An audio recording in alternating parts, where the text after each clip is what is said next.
Hello, everyone. Ikaden here. This is my synopsis of The Lion Song, Episode 1 playthrough, based on the story, my choices, and which directed the narrative, and possible connections through the storyline. With that said, and with that out of the way, let's begin. So, this scene opens up with a young man at a train station to Vienna. He says goodbye to his parents, and his parents are checking in on him to make sure he has everything. And I think it's his dad that calls him out. He's like, "You're such a liar," to make sure that when his mom says, "If you're gonna write every single day or contact every single day," he's like, "Of course, mom, I'm going to." And dad's like, "You're such a liar," and I love that kind of humor. I'll admit that I wish that this story, after playing throughout the whole thing, I wish that this story had more humor like that. I so this The story's protagonist we follow is Wilma, and it seems that this boy knows Wilma in some way, shape, or form, but we don't know yet. But it assumes like that we're a family member of some sort. So I hope that we find out who this little boy or this young man is. This next scene opens with Wilma, our story's protagonist here, that we follow through the rest of the story. And Wilma is in Arthur's office. Arthur is her mentor, our music professor, and from the gist of it, and within the first few moments, we start to glean her very quickly her feelings for him, or to my impression, is unrequited feelings. So we start to get a quick feel on that kind of tenuous situation, and that feeling for her, and possibly between him and her.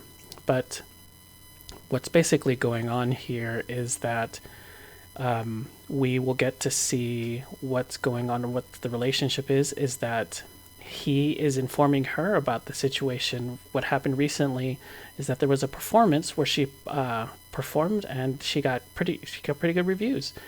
And what he wants her to do is to build on her successes and build on the momentum, and that throughout the conversation, he prompts her to build on the success through kind of prodding, and is asking her to, if it's through the pressure, we don't want to overpressure you or something to that end, but we want you to kind of build on your successes.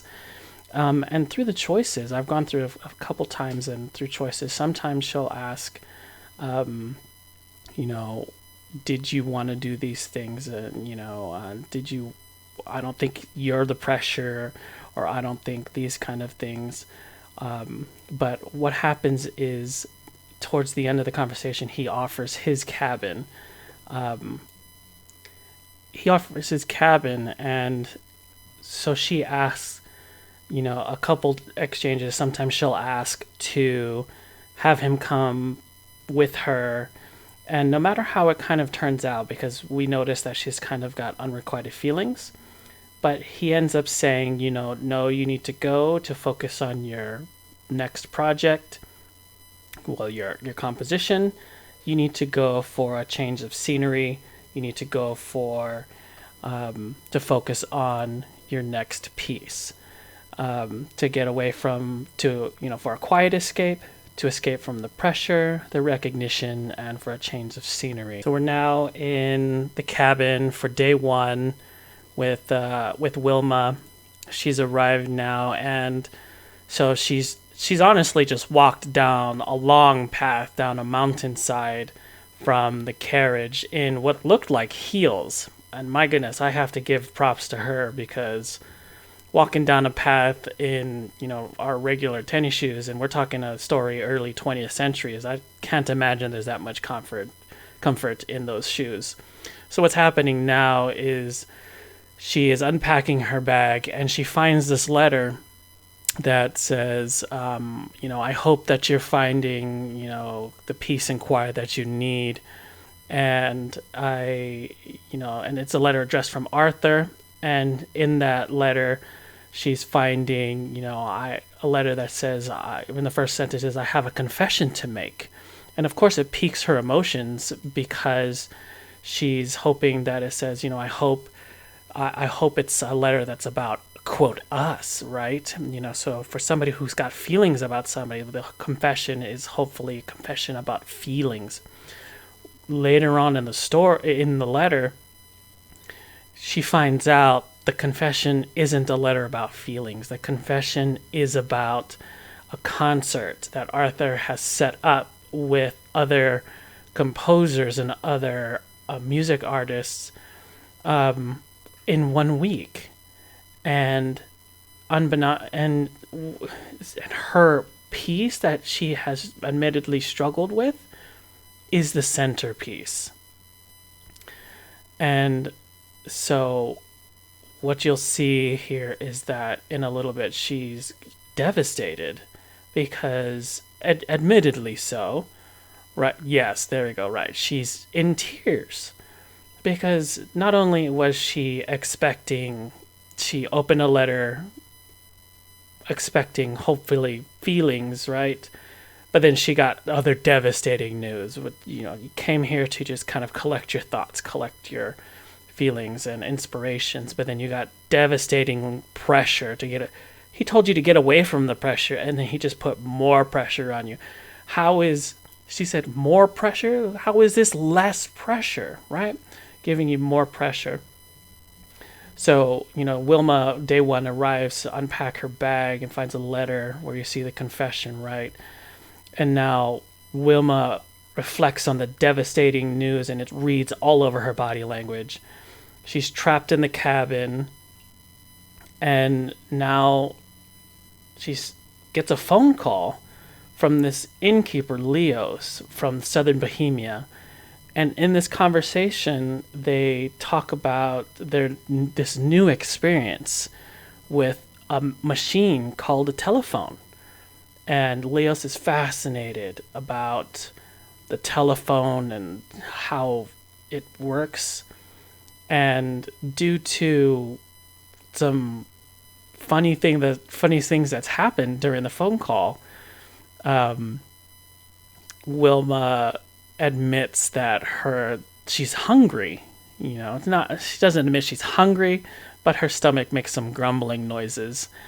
And Leos goes on to describe things that he makes for his in-stayers. I don't know what they're called. His but some people with better verbiage than I have will be able to tell me what they are. So I'm sure it'll be somewhere in the comments. But he describes in some very great language what his dumplings will taste like, and be able to give her great imagery of what the dumplings will taste like. So where we're at right now is Wilma has a dream where Arthur and her are in bed together, and so she's going through this kind of thing where she's trying to figure out what is so urgent. She knows something's wrong, but she's trying to figure out what's wrong because she doesn't understand why he has to leave, why everything is so urgent, and why he can't stay with her. She knows something is amiss. She can't put a finger on it. He always makes some kind of excuses like, oh, I have to leave. I have to be, they're expecting me. I have to be at the academy, and so that's what this stream is, and so, she's waking up to it, and for day two, we're for day two now, and so, and at the very end of the dream, he's telling her to, can you imagine will you be what everyone will say if you focus on your dream? And she's actually being hurt by him, and she's telling him to stop. And so while she's imagining being with him, he is actually hurting her. And so that was actually kind of distressing to see, that while she wants to be with him, he is hurting her. So that's take that as you want, but I don't know how anyone can imagine being hurt by somebody that you want to be with is something that we want to see. So Wilma makes the statement that she wants to find and needs to find inspiration, but then she starts to hear noises around the cabin. And what she ends up doing is she'll hear noises like the beams creaking, the thundering outside, and the paraffin lamp swaying. And she goes through this process of, it's not necessarily a process of elimination, but what she ends up doing is she takes those sounds and turns them into a source of inspiration. So, for example, what she's going through now is she's taking something that she's always done before, but she finds a source of inspiration from it. For like her violin, what she did right there. She's always played her violin, but she's never taken the time to actually find inspiration from it. She usually just goes through the motions. That's what she kind of says. She's never taken the time to write down the notes when she plays her violin. That's something that we can always, that we can kind of speak to, is just kind of going through the motions of something. But this is the first time she actually wrote down the notes of the melody that she played, and she found inspiration from it. So instead of just kind of, just kind of la la la la la, she actually wrote down the notes for it.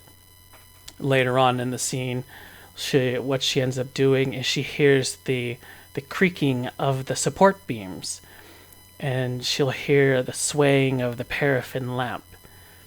And what she ends up doing is she turns those not necessarily into, right there, you see the paraffin lamp. She takes those sounds, and she doesn't block out the sounds. What she does is she takes those and turns those into a foundational sounds, and turns those into some kind of melodic foundation to bring some kind of inspiration to sounds. We're on the porch now, and so what she's doing here is she's taken a step outside to kind of not necessarily go through the same motions as she's done inside, but she's trying to find inspiration, but also kind of go through the process of, what is that noise, identifying that noise, and I need to kind of turn it down, or identify it and turn it down, turn the dial down from 11, because the thunder and the noise and the rain and the lightning is all very loud. So she sits on the porch and finds inspiration from the falling rain, the mountains, the thunder and the lightning. She actually goes through the process of saying, what the rain sounds like, it's whooshing, and the mountains, saying that the mountains are as old as the world, and she identifies she identifies that she could have gotten lost in the forest. These are some of the things,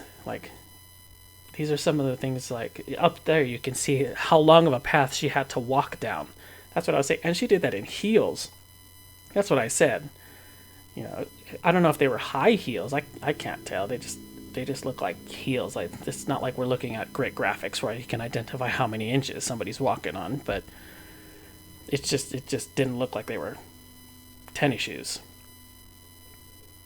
So now we're back inside, and what's going to end up happening is that she'll get a phone call soon enough. Oh, she's got a phone call now, yeah.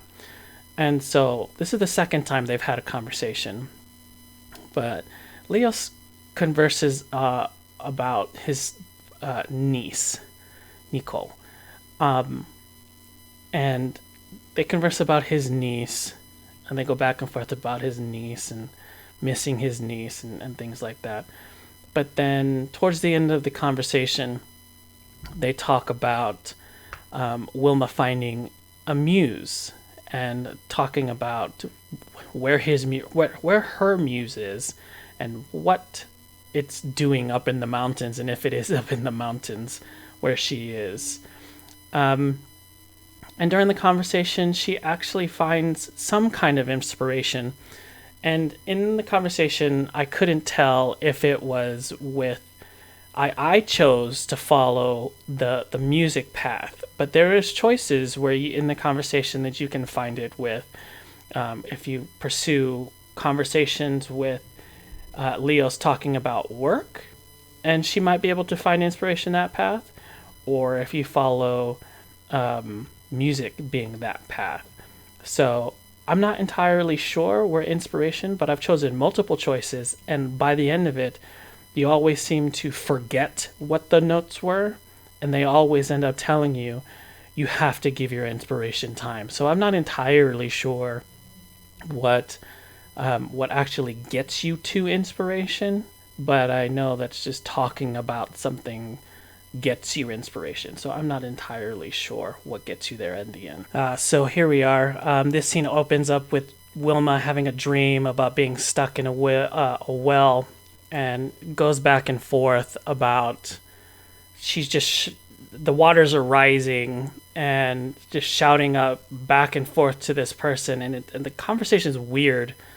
But you can choose these choices, but it doesn't matter what you choose. You just tend to just get more stuck, and the person seems to just get more kind of ignorant on the choices. No matter what you choose, they're just like, hey, okay, I can't help you, goodbye. And they know your name, though. That's the weird thing. So it's just like it's a weird, ironic conversation at the very end. So Wilma has a dream of being stuck at the bottom of the well and being able to get out, and an unknown person's unable to help her get out. So that's kind of the gist of the dream. It was a whole like 3-minute well scene that I felt like I needed to be spared from, so I did my best to spare everybody from seeing that scene. So day 3 kind of consists of her finding inspiration from the tick-tocking of a pocket watch, but the pocket watch is a mechanism to find something else. The whole point of the pocket watch isn't necessarily inspiration. I think the pocket watch was more of to kind of get the drama started. And it functions as two things, because where the pocket watch is, as we're seeing right here, is like it's telling you to find there's noises coming from inside the cabinet. And so what we have to do is to go we're going outside. And this is where I'm like, why do we have to go outside to go find the key to go for the pocket watch? And why, Arthur? Heck a sus. Why is your key in the flower pot outside? What are you already hiding, right? What are you keeping from Wilma? Already suspicious. If you're a regular person, you would just keep it on top of something. You're suspicious, right? Anything suspicious, right? So we already know something's in there. So open the pocket. We see the pocket watch, but then we go through and we will see. We go through and she takes inspiration from the pocket watch, and then we'll go through in there and we'll find sketches. And the sketches, we'll see shortly, I think are connected to our next story, is the artist. Because there's no particular reason. I just think they're connected to the artist. And I think that's our next story. Episode 2 is the artist. But what we find next is drama, and I think it's drama, so this letter goes on to read a letter from Greet, which Wilma reads, and it goes on to talk about feelings and last time we visited, and on and on. And please let them know what to do for the next time. And it's nothing, vulgar or salacious or anything like that, but it leaves Wilma questioning at the end if there is another. It definitely left me questioning if who is the number two, right? Is it Wilma or Greet? And so, that's drama. That's drama, and it's okay. It's another source of something, and so more inspiration goes. She finds more inspiration after reading Arthur's book on how one note can be heard differently if once heard again. And that's pretty much the end of day 3. Okay, so now we start with day 4. And we start with a phone call she receives. And it's a silhouette, and we end up finding out that it's the other person on the line is actually her, and it's asking some tough questions. And you as the player, took me a while to figure this out, but you as the player, you get to choose both sides of the conversation. You get to choose the answer and the asker and the askee. So you get to choose both sides. And so you get to play both sides of that story. So, but the point of the conversation is you get to a point where Wilma has to choose what she wants, and more importantly, identify what it is that she wants. And I still don't understand what it is, or how it plays a point in the story. But I see how it plays a point in the overarching story that I'll kind of get to at the end. But I'm not sure how it plays a point in the story, like in this story. But Wilma wakes up realizing that the storm is upon the cabin and is unable to block out the sounds. And she starts to get bombarded by the sounds of the cabin and negative thoughts, as you'll start to see going on here in a moment. And and she'll get negative thoughts, and they start to keep going on. And then what she'll do is she ends up making a phone call to Leos after going on and on with the negative thoughts. And I actually identified with that process. So, I think at some point, and I'll only speak for myself, that during the creative process, at some point I'll get in my own head,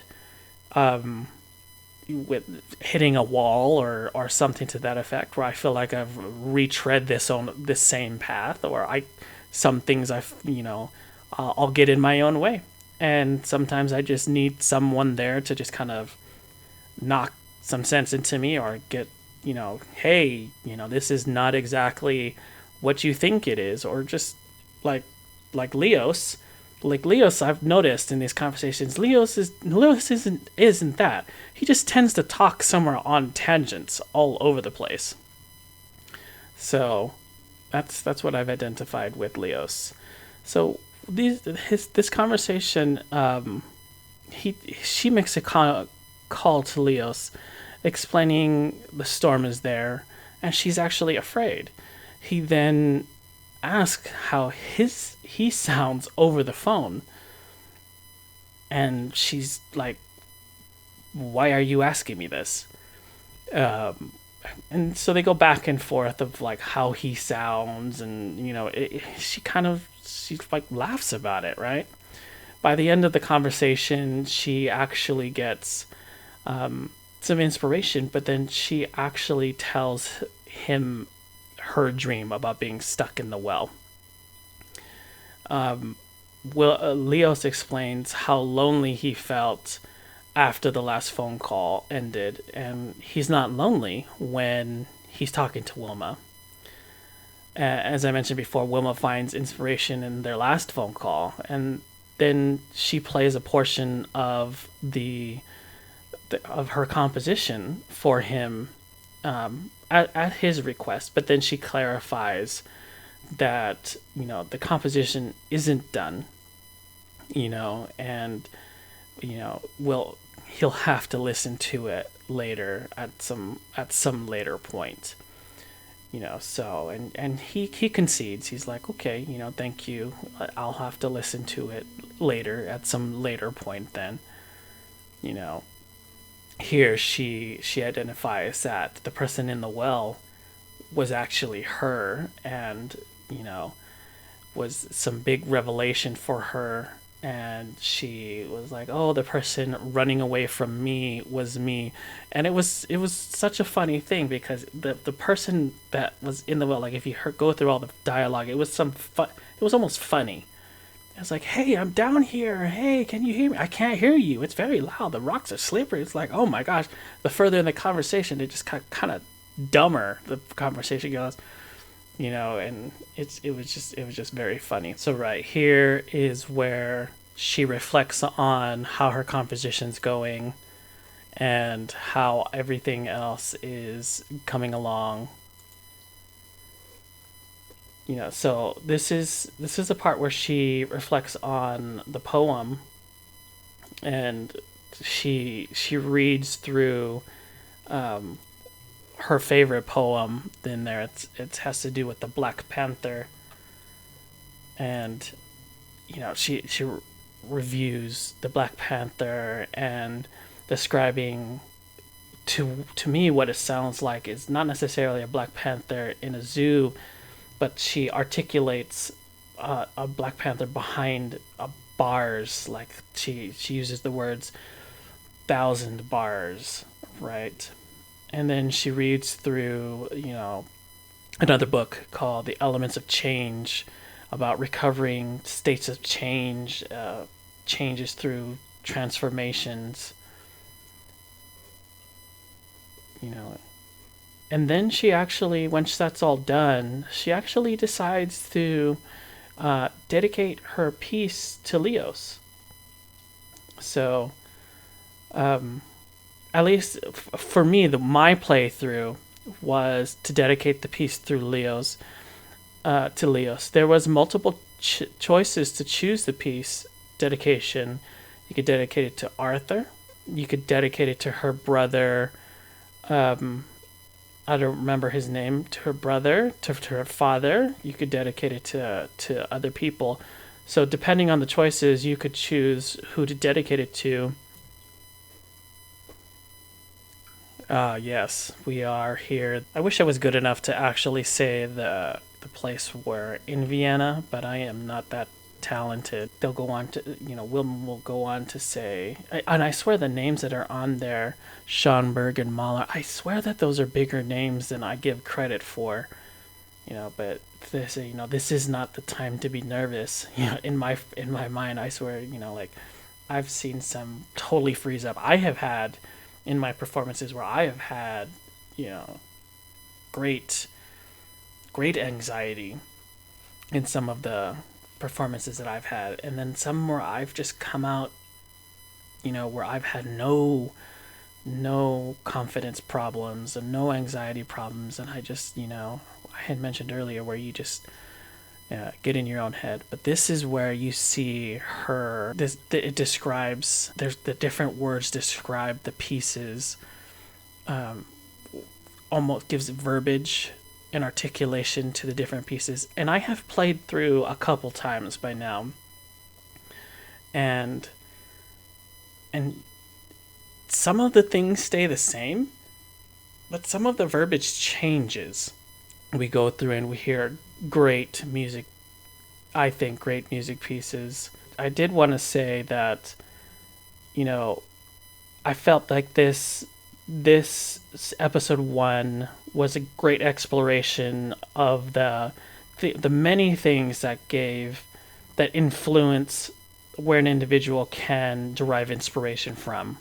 In the story, Wilma took what was originally sounds of distraction, like a clock or creaking beams or the storm, and turn them into foundations where an individual can build their music from. But that said, we know that you can get inspiration from subtler things, like the conversation from Leos, where you can get inspiration from just being able to be distracted, where what he does is he distracts her away from the things that bog her down, or being able to not be so weighed down by things. I think it's important for us to recognize those kind of things. Thank you for joining me on this synopsis, and I hope you join me for episode 2. Thank you so much.